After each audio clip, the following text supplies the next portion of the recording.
అందరికీ చాలా థ్యాంక్స్ అండి. అండ్ అందరికీ నమస్కారం అండి. ఇది నా సెకండ్ మూవీ. అలగలి బేడ, అలగలి బోయ తెలుగులో. అలగలి బేడ అంటేనే అక్కడ ఒక స్వాభిమానం, ఒక భక్తి. అది లెసన్లో కూడా పెట్టారు, ఎస్ఎస్ఎల్సి సిలబస్లో కూడా అది పెట్టారు. ఇది 1857లో ఒక జరిగే కథ. ఇది హిస్టరీలో 1857లో జరిగింది.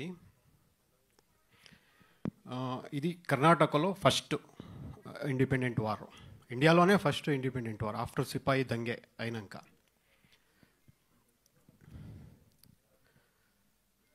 ఫస్ట్ నేను కొన్ని బుక్లు అవి చదువుతూ ఉంటే ఎక్కడో ఒక లైన్ ఇది తగిలింది నాకు. అది మళ్ళీ దాన్ని సెర్చ్ చేశాను, యూట్యూబ్లో అవి సెర్చ్ చేశాను. తర్వాత ఆ లెసన్ సిలబస్ కూడా చదివాను. చాలా ఇంట్రెస్ట్ అనిపించింది. ఏమి ఇది ఇంత ఫైర్, స్వాభిమానం, జస్ట్ ఒక వెపన్ వద్దు అని ఇచ్చేసి నింటే ఒక విలేజ్ ఒక 450-460 మెంబర్స్ బతికేవాళ్ళు. కానీ వాళ్ళు అలా ఇలేదు. నువ్వు వచ్చి అడిగితే నేనేంట్రా ఇచ్చేది, నా వెపన్ను అని అలా గొడవ స్టార్ట్ అయింది. అది చాలా బాగా నచ్చింది ఆ పాయింట్. అంతా సెర్చ్ చేసి ఇది ఒక మంచి స్ట్రాంగ్ కంటెంట్ చేయాలని హార్డ్ వర్క్ చేసి తర్వాత అలగలి విలేజ్కి వెళ్ళాను. విలేజ్లో ఆ ఫ్యామిలీస్ మరీ మొమ్మక్కులు ఏనంత తెలుగు మనవసంతాలు ఎక్కువ ఉన్నారు అక్కడ. బాల, జడగ, రామ, భీమ, హొన్ని, రామి ఇవన్నీ రియల్ క్యారెక్టర్స్, అలగలిలో వచ్చే రియల్ క్యారెక్టర్స్. వాళ్ళ ఇంటికంతా వెళ్ళాము, మనవాళ్ళు వాళ్ళ ఇంటికంతా వెళ్ళాము. వాళ్ళు అప్పుడు యూజ్ చేసిన వెపన్లు ఇప్పుడు కూడా ఒక గుడిలా, ఇంటి లోపలనే చిన్న ఒక గుడిలా వెపన్లు పెట్టారు. అప్పుడు గొడవ ఉండేది. తర్వాత వాళ్ళు పోరాడిండే రోడ్లు అంతా చూపించారు. ఇక్కడ మా తాతగారిది బ్లడ్ ఇక్కడ వెళ్ళింది అని చెప్తూ ఉన్నారు. ఒక 4-5 సార్లు వెళ్ళాను. వెళ్ళి అక్కడే కథ రాసుకొని, స్క్రిప్ట్లు అంతా రాసుకొని వచ్చా. సబ్జెక్ట్ ఏమో రెడీ అయింది. తర్వాత ప్రొడ్యూసర్ దగ్గర వెళ్ళా. అంటే ఇప్పుడు ఇంత హెవీ కమర్షియల్గా ఉండలేదు అప్పుడు. ఒక చిన్నగా చేసుకొని, కానీ ఎవరీ సీన్ దమ్ము కమర్షియల్గా ఉండలేదు. దమ్ముగా అలాగే వెళ్ళి ప్రొడ్యూసర్ని అప్రోచ్ అయ్యా. బడ్జెట్ ఎంత అన్నారు. సార్ ఒక 3 crore అన్నాను. చెప్పు అన్నారు. ఒక 5 minutesలో నేనేం చేసుకున్నానో ఒక చిన్నగా ఆ లైన్ ఒక 5 minutesలో చెప్పానండి. చెప్తే ఇది 3, 5, 10 అలా చేసే మూవీ కాదు ఇది. అలగలి బోయ, అలగలి బేడ అంటే అది వేరేలా చేద్దాము, మంచిగా చెయ్యి, ఎవరీ సీను కమర్షియల్గా చేసుకొని చెయ్యి అన్నారు. వాళ్ళ ఆఫీస్లోనే 1 year ఒక టీం, రైటర్స్ అంతా టీంని కూర్చోపెట్టి ఏమి ఆ సీన్లు నేను చేశానో మొత్తం కమర్షియల్గా చేశాము. ఆ సీన్లని చేసి ఒక వావ్ అనిపించేలా ఒక అన్ని జనాలకి రీడింగ్ ఇచ్చాను. ఇచ్చి సరిగా ఉంది, ఒక ఫైర్లా ఉంది అని ఫైనల్ అయ్యి అలా షూట్కి వెళ్ళాము. ఫస్ట్ థ్యాంక్స్ మన ప్రొడ్యూసర్కే వెళ్ళాలి. తర్వాత మా ప్రొడ్యూసర్ శ్రీనివాస్ కూడా వెళ్ళాలి.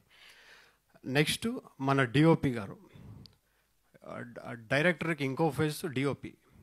ఇప్పుడు మేము జనాలకి ఒక విషయాన్ని బాగా వెళ్ళాలని ఎంత బాగా కథలు రాసుకుంటామో, డిఓపి కూడా వాళ్ళు ఆ ఫ్రేమ్లు, ఆ లైటింగ్స్లో, ఆ గ్రేడింగ్, డిఐ అంతా బాగా చేశారు.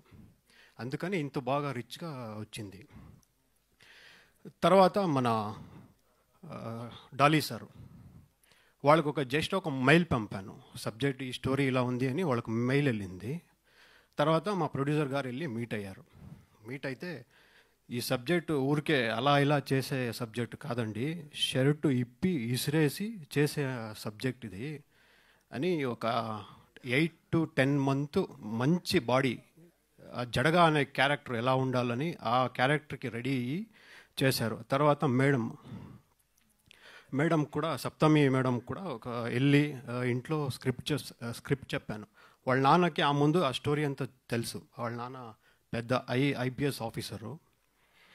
వాళ్ళు నేను ఈ సబ్జెక్టులంతా తెలుసు నాకు అని, చాలా బాగుంది అని ఒప్పుకున్నారు.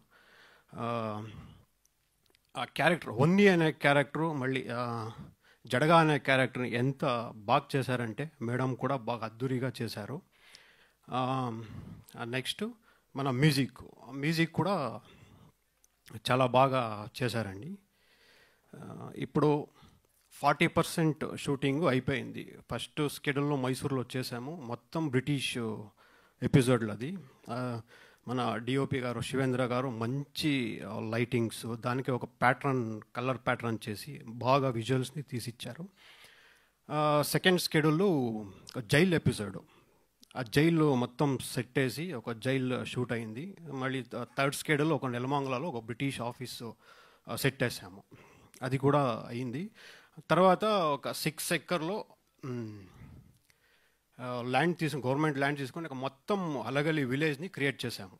మొత్తం సెట్ వేసి అలగలి ఆ విలేజ్ సెట్ వేసి మొత్తం ఏమేమి అందులో వచ్చే వెపన్లు అవన్నీ పెట్టి ఒక డే ఎఫెక్ట్ మొత్తం కంప్లీట్ అయింది. ఓవరాల్ ఒక 40% షూట్ కంప్లీట్ అయిందండి. నెక్స్ట్ ఇప్పుడు ఇది అయిన తర్వాత సెప్టెంబర్ ఎండ్లో స్టార్ట్ అయితే ఇంక మొత్తం ఒక మార్చ్ ఏప్రిల్లో ఫినిష్ చేయాలని ఒక ప్లాన్ ఉందండి. థ్యాంక్స్ అండి. థ్యాంక్ యూ అండి.